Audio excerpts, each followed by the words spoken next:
Today's Bible verse comes from Isaiah chapter 43, verse 2, King James Version. When thou passest through the waters, I will be with thee, and through the rivers they shall not overflow thee. When thou walkest through the fire, thou shalt not be burned, neither shall the flame kindle upon thee.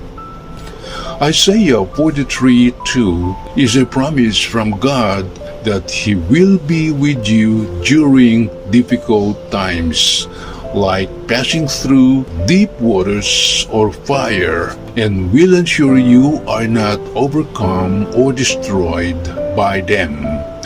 It's a message of constant companionship, strength, and protection, assuring believers that they are never alone in their struggles. Here's a breakdown of the verse.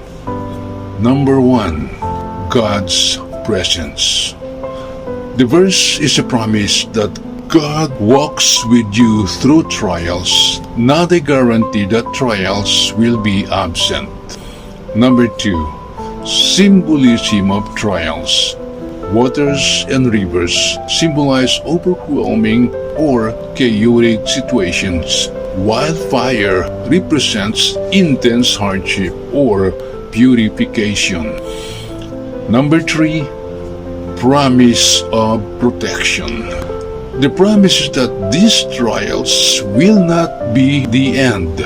God will provide the strength to get through them and will protect you from being harmed by the intensity of the struggle.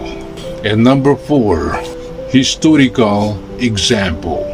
The protection described is exemplified by the story of Shadrach, Meshach, and Abednego, who were saved from a fiery furnace in the book of Daniel. Amen.